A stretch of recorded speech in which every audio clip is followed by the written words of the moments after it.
पास सिर्फ दो ही चॉइस है, मुझे राजी be our friend or remain our enemy and suffer. ठहरने की वजह नहीं, मेरी मंजिल कहीं और है, क्योंकि मैं इस देश का एक सिपाही हूँ और हमेशा सिपाही बनकर रहूंगा। ये कहा तूने? अब तक तूने मेरे सिर्फ सादगी देखी है। 28 फरवरी 2019 ये दिन ना ही कोई भारतीय भूला है और ना ही कभी भूल सकता है। ये वो दिन था जब भारत के हर एक बच्चे का जबान पर सिर्फ एक ही रट थी, हमें हमारा सिपाही लौटाओ, हमें हमारे अभिनंदन लौटाओ। अभिनंदन वर्तमान एक भारतीय वायुसेना के फाइटर पायलट हैं, जिन्हें भारत और पाकिस्तान के बीच हवाई लड़ाई में उनके विमान को मार गिराए जाने के बाद 60 घंटे तक पाकिस्तान में कैद रखा गया था। 27 फरवरी 2019 को अभिनंदन ने अपने MiG-21 लड़ाकू विमान से पाकिस्तान के एडवांस्ड F-16 लड़ाकू विमान को मार गिराया था। ये कोई मामूली घटना नहीं थी, क्योंकि F-16 एक एडवांस्ड किस्म का लड़ाकू विमान है, जबकि MiG-21 कई मुद्दों पर आलोचनाओं का शिकार होता रहा है। F-16 एक बहुत ही एडवांस लेवल का फाइटर प्लेन है, जिसका मुकाबला करना कोई आसान बात नहीं है, लेकिन हमारे जाबाज विंग कमांडर अभिनंदन ने ये कर दिखाया। पाकिस्तान के पास लड़ाकू विमान तो था, लेकिन शायद ही कोई हमारे जैसे सिपाही नहीं थे। लेकिन आखिर में उनका प्लेन डैमेज होके पाकिस्तान के एक गांव में जा गिरा और उन्हें पीओ के एक गांव से गिरफ्तार कर लिया गया था, जिसके अगले दिन यानी 28 फरवरी 2019 को पाकिस्तान अभिनंदन को सही सलामत छोड़ने पर राजी हुआ था। इस दौरान पाकिस्तान की गिरफ्त में रहे अभिनंदन ने कुछ वीडियो भी सामने आए थे, जिसमें अभिनंदन का बेखौफ अंदाज साफ नजर आ रहा था। उनके चेहरों पर डरों का नामो निशान नहीं था, मानो अगर उनके मौत भी आ जाए तो वो खुशी खुशी ले लेंगे। अभिनंदन के वो वीडियो सोशल मीडिया पर भी काफी शेयर किए गए थे और अभिनंदन हिंदुस्तान के घर घर में फेमस हो गए थे। अभिनंदन वर्तमान का जन्म 21 जून 1983 को कांचीपुरम के तिरुपनमूर में हुआ था। अभिनंदन ने अपनी स्कूली शिक्षा सैनिक वेलफेयर स्कूल अमातावतीनगर चेन्नई में की और राष्ट्रीय रक्षा अकादमी से स्नातक किया। बाद में उन्हें बठिंडा में IAF केंद्रों में प्रशिक्षित किया गया और 19 जून 2006 को उन्हें उड़ान भरने के लिए पदोन्नत किया गया था। 27 फरवरी 2019 को भारत में पाकिस्तानी वायुसेना के साथ वापस लड़ते हुए अभिनंदन का विमान MiG-21 दुर्घटनाग्रस्त हो गया और वो पाकिस्तानी क्षेत्र में गिर गया। अपने यान को मार गिराने से कुछ ही सेकंड पहले उन्होंने अमेरिका निर्मित एक पाकिस्तानी F-16 को मार गिराया।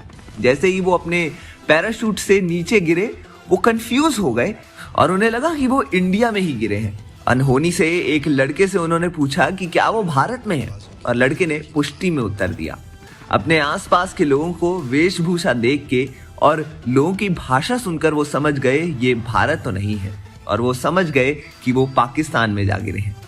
लोगों को डराने के लिए अभिनंदन ने हवा में गोली चलाई, लेकिन भीड़ और उग्र हो गई और फिर से उसे पीटना शुरू कर दिया। इसके बाद उन्होंने हवा में एक और गोली चलाई, लेकिन पिस्तौल ले जा रहे आम लोगों में से एक ने उनके घुटने पर वार कर दिया। वर्तमान ने तब अपनी पिस्तौल फेंक दी और कुछ दस्तावेज खा लिए जो वो अपनी जेब में रखे हुए थे, ताकि वो दुश्मन के हाथों में ना पड़े। लोगों ने उन्हें खूब मारा जितना वो मार सकते हैं और अपनी भाषा में उन्हें खूब गालियां भी दी, लेकिन अभिनंदन कुछ ना कर सके। वहां उनके साथ बहुत बुरा व्यवहार हुआ। इसके बाद अभिनंदन को पाकिस्तानी सेना ने हिरासत में ले लिया था और उनके पकड़े जाने के बाद एक वीडियो सामने आया, जिसमें अभिनंदन को पाकिस्तानी सेना द्वारा बंधे हुए आंखों पर पट्टी बांधकर और उनके चेहरे से खून बहते हुए पूछताछ करते हुए दिखाया गया था। इतनी प्रताड़ना के बाद भी उन्होंने भारत के बारे में कोई जानकारी लीक नहीं की। इतनी मार खाने के बाद भी अभिनंदन ने कुछ भी नहीं बोला और इंडिया की कोई भी सिक्योरिटी डिटेल्स लीक नहीं होने दी। पूरे भारत ने अभिनंदन के लिए प्रार्थना की और भारत सरकार ने पाकिस्तान से भारतीय विंग कमांडर की तत्काल सुरक्षित वापसी के लिए कहा। आखिरकार 1 मार्च 2019 को विंग कमांडर अभिनंदन को पाकिस्तान ने 60 घंटों के बाद रात करीब 9 बजे वाघा बॉर्डर पर भारत की BSF को सौंप दिया था।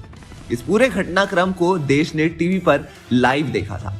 भारत आने के बाद अभिनंदन का मेडिकल चेकअप कराया गया था, जिसमें उन्हें यातनाएं दिए जाने की बात सामने आई थी।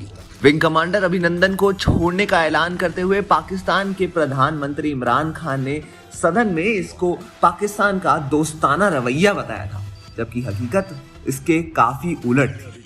अब साफ हो चुका है कि पाकिस्तान इस बात से घबरा गया था कि अगर अभिनंदन को नहीं छोड़ा गया तो भारत कड़े कदम उठा सकता था। ये बात अब पूरी तरह से दुनिया के सामने आ चुकी है। पाकिस्तान की संसद में पाकिस्तान के पूर्व विदेशी मंत्री ख्वाजा मोहम्मद आसिफ ने भारत से डर का खुलासा करते हुए कहा है कि भारत के खौफ के कारण पिछले साल विंग कमांडर अभिनंदन वर्धमान की रिहाई हुई थी। भारत को खुश करने के लिए अभिनंदन को छोड़ा गया था। वहीं पाकिस्तान असेंबली के पूर्व स्पीकर अयाज सादिक ने कहा, उस समय पाकिस्तान को डर था कि कहीं भारत उस पर हमला ना कर दे।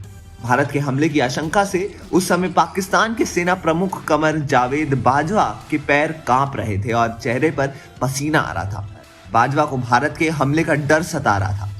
बालाकोट एयर स्ट्राइक के बाद विंग कमांडर वर्धमान देश के लिए एक हीरो बन गए। उनकी पहचान एक ऐसे जाबाज फौजी के रूप में है जिसने पाकिस्तान की यातनाएं तो सही लेकिन अपना मुंह नहीं खोला। जिस वक्त उनको गिरफ्तार कर बेस कैंप लाया गया और उनसे सवालत किए गए, उस वक्त उनके द्वारा कहा गया एक जवाब भारतीयों की जुबान पर चढ़ गया।